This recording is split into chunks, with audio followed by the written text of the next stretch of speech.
Quiero compartir con ustedes Mateo 24, 15 y luego vamos a leer del 27 en adelante para dar continuidad a esta serie de Principio de Dolores. Mateo 24, 15 dice: por tanto, cuando veáis en el lugar santo la abominación desoladora de que habló el profeta Daniel, el que lee entienda. Entonces los que estén en Judea huyan a los montes, el que esté en la azotea no descienda para tomar algo de su casa, y el que esté en el campo no vuelva atrás para tomar su capa. Mas hay de las que estén encinta y de las que críen en aquellos días. Orad pues que vuestra huida no sea en invierno ni en día de reposo, porque habrá entonces gran tribulación, cual no la ha habido desde el principio del mundo hasta ahora, ni la habrá. Y si aquellos días no fuesen cortados, nadie sería salvo. Mas por causa de los escogidos, aquellos días serán acortados. Versículo 27. Porque como el relámpago que sale del oriente y se muestra hasta el occidente, así será también la venida del Hijo del Hombre. Porque donde quiera que estuviera el cuerpo muerto, allí se juntarán las águilas. E inmediatamente después de la tribulación de aquellos días, el sol se oscurecerá, y la luna no dará su resplandor, y las estrellas caerán del cielo, y las potencias de los cielos serán conmovidas. Entonces aparecerá la señal del Hijo del Hombre en el cielo, y entonces lamentarán todas las tribus de la tierra, y verán al Hijo del Hombre viniendo sobre las nubes del cielo con poder y gran gloria. Y enviará sus ángeles con gran voz de trompeta, y juntará a sus escogidos de los cuatro vientos, desde un extremo del cielo hasta el otro. Este día deseo continuar, ¿verdad?, compartiendo ahora sobre el fin del siglo. En Mateo 24 le preguntaron: dinos cuándo serán estas cosas, destrucción del templo. ¿Qué señal habrá de tu venida, de la venida del Señor por la iglesia, y también señales de la venida o de la segunda venida de nuestro Señor Jesús? Y luego le preguntaron: y del fin del siglo. Así que el día de hoy quiero compartir, ¿verdad?, acerca del fin del siglo. ¿Qué es lo que los judíos, qué es lo que los discípulos querían saber acerca del fin del siglo? Para muchos de nosotros, ¿verdad?, la palabra siglo a veces la comparamos con la palabra mundo, pero la palabra siglo significa 100 años. Y también la palabra siglo se usa para hablar de un tiempo largo o un tiempo determinado que abarca pues tiempos o edades, abarca una cantidad grande de años. Y esta palabra fin del siglo también, ¿verdad?, se usa para referirse al fin del mundo. Aunque para la palabra mundo en latín se usa mundus, y griego para mundo es cosmos. En hebreo ellos usan la palabra eret para decir mundo. Para el pueblo judío, ¿verdad?, el siglo o el mundo es, ¿verdad?, el universo. Para ellos significa el universo. También mundo, que quiere decir, ¿verdad?, personas o habitantes que viven en la tierra. La Biblia nos habla de edades, nos habla de dispensaciones. Conforme a la Biblia encontramos 7 dispensaciones, y todas son tiempo determinado, tiempo establecido por los propósitos divinos de nuestro Dios. Entonces los judíos, ¿verdad?, ellos conocían las profecías de los profetas, sobre todo del profeta Daniel, que fue el que más habló de las cosas proféticas del futuro, los acontecimientos tremendos y poderosos que iban a suceder en el tiempo del fin. Y los discípulos querían saber sobre el fin del siglo.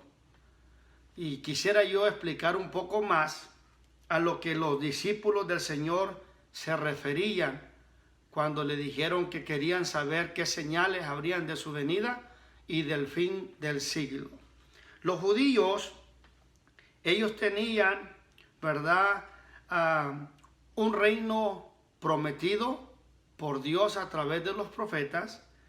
Todos ellos son enseñados desde niños en las sinagogas que los gentiles o que las naciones gentiles van a reinar, van a gobernar, van a tener el poder y el dominio sobre ellos mismos como pueblo de Dios, pero que todo eso va a llegar un momento, un tiempo en que va a tener su final. Y en ese tiempo que haya final de estos reinos gentiles, el pueblo judío tiene la esperanza, la profecía, que Dios les ha prometido un reino prometido. En Daniel 2:44 dice: y en los días de estos reyes, el Dios del cielo levantará un reino que no será destruido y que no será dejado a otro pueblo. Eso es cuando Daniel está dando la interpretación de la estatua o de las bestias a Nabucodonosor. Y también en Daniel 7:18, Daniel dijo así: después recibirán el reino los santos del Altísimo y poseerán el reino hasta el siglo eternamente.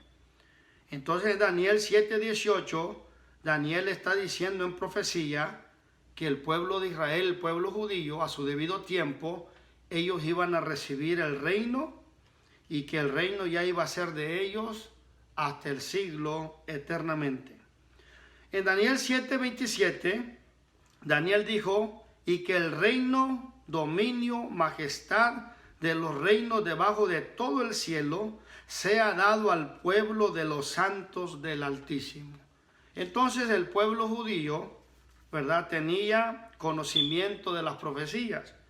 Por eso es que en Hechos 1:6 dice que los que estaban reunidos, incluyendo también a los discípulos del Señor, le preguntaron a nuestro Señor Jesucristo: ¿restaurarás el reino de Israel en este tiempo?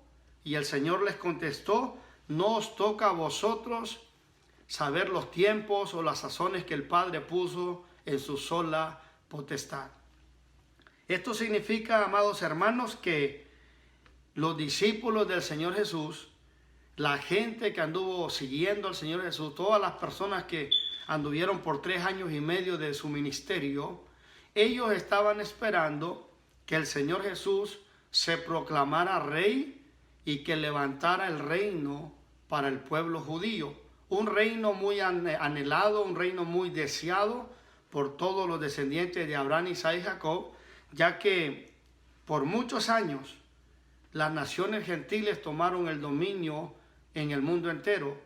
La primera bestia y cabeza de oro de la estatua de Nabucodonosor fue el imperio babilonio, y luego la segunda bestia, el oso alzado de un lado más que del otro con 3 costillas en su boca, que era el imperio de los medo-persas, y luego que era el reino de plata en la estatua que miró Nabucodonosor, y luego el leopardo con 4 cabezas, que significaba el imperio griego y que venía a ser el imperio de bronce, y luego la cuarta bestia, que eran las piernas, los pies de la estatua de Nabucodonosor, mezclados entre hierro y el barro. La Biblia dice que cuando estos imperios estuvieran en acción, una piedra no cortada con mano de hombre o no cortada con mano iba a caer o iba a descender del cielo e iba a dar contra esta estatua que vio Nabucodonosor, y que estos 4 imperios serían destruidos. En Daniel dice que esta piedra iba a hacerse un gran monte y el reino iba a ser dado a los santos. Así que cuando el Señor Jesús aparezca en la segunda venida, Él viene precisamente a destruir el imperio de los gentiles. Él viene a destruir el dominio gentil sobre el pueblo judío. Así que cuando el Señor venga en su segunda venida, Él viene para destruir al anticristo con las 10 naciones o 10 reyes que se unen y a todos sus ejércitos. Entonces eso era lo que los discípulos del Señor esperaban cuando nuestro Señor Jesucristo vino, ¿verdad?, a la tierra, a nacer en Belén de Judea, para salvarnos y redimirnos con su muerte en la cruz del Calvario. Pero ellos pensaban que el Señor venía a liberarlos del poder romano, que viene a ser la 4ª bestia y que viene a ser las piernas y los pies de la estatua que vio Nabucodonosor, el imperio romano. La Biblia nos enseña que cuando el Señor Jesús nació, los romanos dominaban en la tierra de Israel. Poncio Pilato, el rey Herodes y los soldados romanos, ellos tenían el dominio sobre el pueblo judío. También nos dice la palabra del Señor que aún, ¿verdad?, en Lucas 24:21, los 2 discípulos que iban camino a Emaús, cuando el Señor se les aparece para hablar con ellos, ellos le empiezan a explicar al Señor Jesús que ellos esperaban que Él era el que habría de redimir a Israel. Entonces, la esperanza que había en los judíos es que el Señor levantara su reino y que este reino fuera eternamente por los siglos y que el dominio gentil se terminara. Por eso los judíos le dijeron, y del fin del siglo. Ellos querían saber cuándo iba a ser el fin del reino gentil.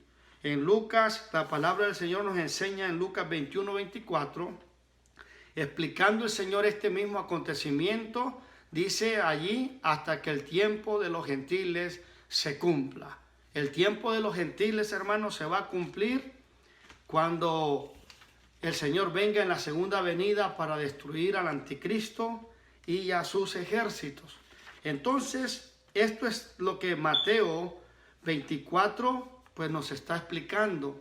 En el verso 15 que leía, allí está diciendo que cuando vieran en el lugar santísimo la abominación desoladora de que habló el profeta Daniel, el que lee entienda. Entonces los que estén en Judea huyan a los montes, el que esté en la azotea no descienda para tomar algo de su casa, y el que esté en el campo no vuelva atrás para tomar su capa. Mas hay de las que estén en cinta y de las que críen en aquellos días. Orad pues que vuestra vida no sea en invierno ni en día de reposo, porque habrá entonces gran tribulación, cual no la ha habido desde el principio del mundo hasta ahora, ni la habrá. Y si aquellos días no fueren cortados, nadie sería salvo, mas por causa de los escogidos, aquellos días serán acortados. Quiero explicarte, hermano y amigo que me escuchas, la abominación desoladora que habla el Señor Jesús en el verso 15 es una abominación desoladora que también ya estaba profetizada por Daniel. En el capítulo 8-9 de Daniel hablaba de un cuerno pequeño que vino a ser en la historia Antíoco Epífanes en el año 167 antes de Cristo. Este Antíoco Epífanes es uno de los 4 reinos que salieron del imperio griego. Este vino y llegó a Jerusalén, entró al templo, al santuario, lo profanó, que quiere decir que lo pisoteó, y dice que la historia, y que también está en el libro de los Macabeos, primero en el libro de Macabeos, capítulo 1, verso 20 en adelante, dice que este hombre sacrificó un cerdo, derramó la sangre del cerdo por todo el altar de Dios, y la ley de Dios pisoteó, la echó por los suelos, y allí se cumplió Daniel 8:9 y Daniel 11:29 al 30. Esas 2 profecías de Daniel hablaban de la abominación desoladora. hablaban de un líder que iba a venir para profanar el templo, para destruir el templo, para destruir y atacar al pueblo judío, para hacer barbaridades en Jerusalén. Entonces nos dice la palabra del Señor, ¿verdad?, que esta abominación desoladora se cumplió una parte de ella con Antíoco Epífanes en el año 167 aproximadamente antes de Cristo, y que en una segunda parte se cumplió en el año 70 con Tito, el general romano, que vino con sus ejércitos para sitiar Jerusalén, para destruir Jerusalén, para pisotear a Jerusalén. Y nos dice la Biblia que no dejó piedra sobre piedra en el templo que no fuera desarraigada o que no fuera derribada. Entonces, esta abominación desoladora se cumplió en tres partes. La primera, Antíoco Epífanes; la segunda, con Tito, el general romano, hijo del emperador, que en el año 70 vino y destruyó el templo y Jerusalén. Y la tercera parte de esta profecía se cumple con el anticristo en la última semana de Daniel capítulo 9, verso 27. El anticristo, ahí lo describe como un príncipe que ha de venir. Ese príncipe va a hacer un pacto con muchos, o sea, un pacto con la nación judía, y por 3 años y medio va a estar en el templo en Jerusalén, sentándose en un trono, haciéndose pasar por Dios, o es decir, por nuestro Señor Jesucristo. Y va a ser también el templo profanado, va a ser una abominación. Y mire, una abominación es algo que es abominable. También una abominación desoladora significa una extrema aflicción. Entonces la abominación que iba a traer una extrema aflicción al pueblo de Dios, un sufrimiento terrible, una angustia terrible, se cumplió en 3 partes. Con Antíoco Epífanes, 167 a.C., con Tito el romano en el año 70, y con el anticristo en la última semana de Daniel, que es decir, en los 7 años de tribulación y gran tribulación que van a continuar después que la iglesia es arrebatada y llevada a los cielos. Entonces aquí en Mateo 24 nos explica que estas cosas van a suceder, pero que hay una separación profética de parte de nuestro Dios. Si usted nota en el Mateo 24, 27, que está dando la señal de la venida del Señor por su iglesia, dice: porque como el relámpago que sale del oriente y se muestra hasta el occidente, así será también la venida del Hijo del Hombre. Porque donde quiera que estuviera el cuerpo muerto, allí se juntarán las águilas. Y la semana pasada hablaba que cuando el Señor aparezca en las nubes, en los aires, ahí será el punto de reunión entre nosotros, la iglesia, y Él. Pero aquí mismo dice que después de eso, dice el 29, e inmediatamente después de la tribulación de aquellos días, el sol se oscurecerá y la luna no dará su resplandor, y las estrellas caerán del cielo, y las potencias de los cielos serán conmovidas. Entonces, el Señor viene por su iglesia, y luego hay una tribulación en aquellos días, y en el 30 dice: entonces aparecerá la señal del Hijo del Hombre en el cielo, y entonces lamentarán todas las tribus de la tierra, y verán al Hijo del Hombre viniendo sobre las nubes del cielo con poder y gran gloria. Aquí miramos que entre la venida del Señor por la iglesia en las nubes o en el aire para llevarnos con Él al cielo, y la segunda venida, hay 7 años de tribulación, que viene a ser lo que va a separar estos dos eventos proféticos: el arrebatamiento de la iglesia, conocido como nuestra reunión con Él, según Tesalonicenses capítulo 2:1. Entonces está separada por la gran tribulación. La iglesia es arrebatada y llevada al cielo, y empieza aquí en la tierra 7 años de tribulación, que viene a ser la última semana de Daniel. donde el anticristo se hace pasar por Cristo. Este hombre va a ser por obra de Satanás milagros, señales, prodigios, va a mostrar un gran poder, pero dice 2 de Tesalonicenses capítulo 2, 1 en adelante, que va a ser por obra de Satanás.